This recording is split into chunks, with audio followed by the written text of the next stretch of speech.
പറയുന്നത് നല്ല വരിക്കച്ചക്ക വെച്ചിട്ടുള്ള ഒരു ഉണ്ണിയപ്പത്തിന്റെ റെസിപ്പിയാണ്. അപ്പൊ നമുക്കിത് എങ്ങനെ ഉണ്ടാക്കുന്നതെന്ന് ഒന്ന് കണ്ടു നോക്കാം. അപ്പൊ ഈ ഒരു ചക്ക ഉണ്ണിയപ്പത്തിന് വേണ്ടിയിട്ട് ഞാൻ ഗോതമ്പ് പൊടിയാണ് എടുത്തിരിക്കുന്നത്. അപ്പൊ അതിന് വേണ്ടിയിട്ട് 1 കപ്പ് ഗോതമ്പ് പൊടിയാണ് ഞാൻ എടുത്തിരിക്കുന്നത്. അപ്പൊ ഈ 1 കപ്പ് ഗോതമ്പ് പൊടിക്ക് വേണ്ടിയിട്ട് ഞാൻ ഇപ്പോൾ ഒരു 10 പീസ് ചക്ക ഞാൻ എടുത്തിട്ടുണ്ട്. പിന്നെ നമുക്ക് മധുരത്തിന് ആവശ്യത്തിനുള്ള ശർക്കര പാനി ഞാൻ എടുത്തിട്ടുണ്ട്. അപ്പം ചക്കയുടെ മധുരത്തിനനുസരിച്ച് ശർക്കര പാനി ഇതിലേക്ക് ചേർത്ത് കൊടുത്താൽ മതിയാകും. അപ്പൊ ആദ്യം നമുക്ക് ഈ ചക്ക നന്നായിട്ടൊന്ന് അരച്ചെടുക്കാം. ഇപ്പൊ ഞാൻ ചക്കച്ചുള എല്ലാം നന്നായിട്ട് അരിഞ്ഞ് മിക്സിയിൽ ഇട്ട് കൊടുത്തിട്ടുണ്ട്. ഇത് വരിക്കച്ചക്കയാണ് ഞാൻ എടുത്തിരിക്കുന്നത് കേട്ടോ. അപ്പൊ ഇതിലേക്ക് നമുക്ക് ഒരു 3 ഏലക്ക ഇട്ട് കൊടുക്കാം. അപ്പൊ ഏലക്ക പൊടി ഉണ്ടെങ്കിൽ അത് ചേർത്ത് കൊടുത്താലും മതിയാകും. ഇനി നമുക്ക് ഇതിലേക്ക് ഉരുക്കി വെച്ചിരിക്കുന്ന ശർക്കര പാനി ഒഴിച്ചു കൊടുക്കാം.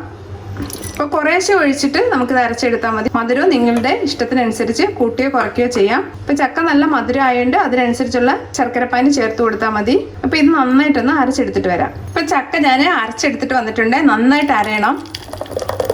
അത് നമുക്ക് ഈ പാത്രത്തിലേക്ക് ഒഴിച്ചു കൊടുക്കാം. അപ്പോൾ ശർക്കരപ്പാനി മൊത്തം ഒഴിച്ച് ചക്ക അരയ്ക്കരുത്, കുറച്ചൊന്ന് മാറ്റി വെക്കണം. പിന്നെ നമുക്ക് മധുരം അതിനനുസരിച്ച് അഡ്ജസ്റ്റ് ചെയ്താൽ മതി. മധുരം കുറവാണെങ്കിൽ വീണ്ടും കുറച്ച് ശർക്കരപ്പാനി ഒന്ന് ഒഴിച്ചു കൊടുത്താൽ മതിയാകും. ഇനി നമുക്ക് ഈ ഗോതമ്പ് പൊടി കുറേശ്ശെ ഇതിലിട്ട് നന്നായിട്ടൊന്ന് മിക്സ് ചെയ്യാം. അപ്പോൾ കട്ടയില്ലാതെ കുറേശ്ശെ ഒഴിച്ച് മിക്സ് ചെയ്താൽ മതി. അപ്പം ബാക്കിയുള്ള പൊടിയും കൂടെ നമുക്കിതിലേക്ക് ചേർത്ത് കൊടുക്കാം.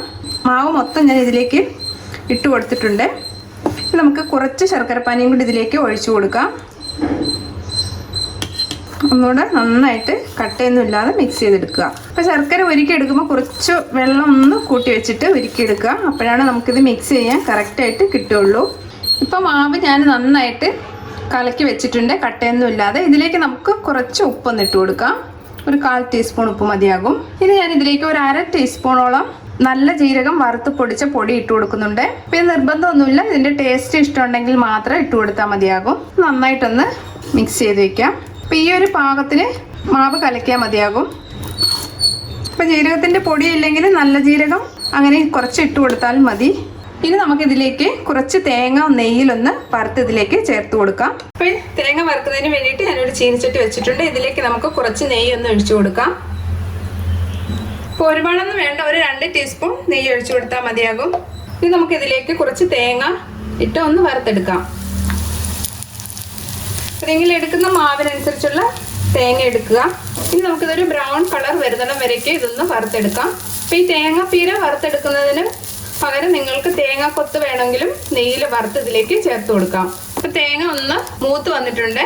ഒരുപാട് അങ്ങ് ഫ്രൈ ഒന്നും ആവണ്ട, ഈ ഒരു പാകം മതിയാകും. ഇനി നമുക്കിത് മാവിലേക്ക് ചേർത്ത് കൊടുക്കാം. അപ്പോൾ ഈ വറുത്ത തേങ്ങ ഞാൻ ഇതിലേക്ക് ഇട്ട് കൊടുക്കുകയാണ്. അപ്പോൾ തേങ്ങയൊന്നും ചേർക്കാൻ ഇഷ്ടമില്ലെങ്കിൽ ഇത് ചേർക്കേണ്ട കാര്യമില്ല. പിന്നെ ഒരു ടേസ്റ്റിന് വേണ്ടിയിട്ടാണ് നമ്മൾ ഇതെല്ലാം ചേർത്ത് കൊടുക്കുന്നത്. അപ്പോൾ തേങ്ങ ഇടാതെ അങ്ങനെ വേണമെങ്കിൽ ഇത് ഉണ്ടാക്കിയെടുക്കാം. 1 സ്പൂൺ നെയ്യ് ഇതിലേക്കൊന്ന് ഒഴിച്ചു കൊടുത്താൽ മതിയാകും. മാവൊന്ന് മിക്സ് ചെയ്ത് വയ്ക്കാം. ഇനി ഞാൻ ഇതിലേക്ക് കുറച്ച് എള്ളും കൂടെ ചേർത്ത് കൊടുക്കുന്നുണ്ട്. കറുത്ത എള്ളാണ് ഇത്. നിങ്ങളുടെ കയ്യിലുണ്ടെങ്കിലും ഇത് ചേർക്കാൻ ഇഷ്ടമുണ്ടെങ്കിലും മാത്രം ഇട്ട് കൊടുത്താൽ മതി, ഒരു നിർബന്ധവും. നന്നായിട്ടൊന്ന് മിക്സ് ചെയ്ത് വയ്ക്കാം.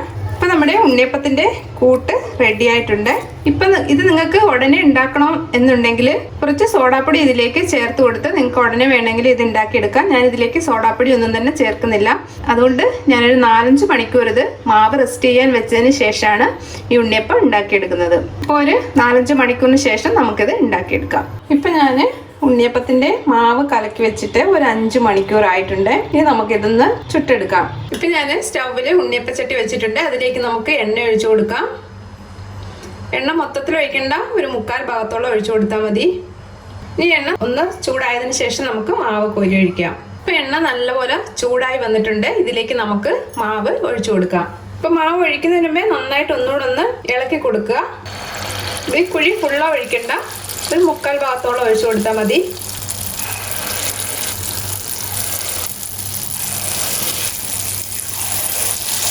തീ ഒരു മീഡിയം ഫ്ലെയിമിലിട്ട് വറുത്തെടുക്കുക.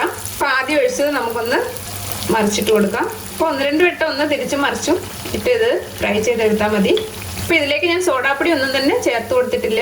അപ്പോൾ ഇതൊന്ന് ഫ്രൈ ആയി വന്നിട്ടുണ്ട്. നമുക്ക് എണ്ണയിൽ നിന്ന് മാറ്റാം.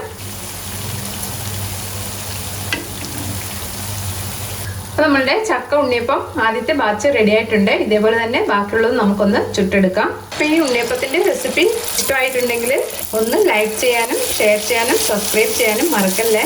Thank you.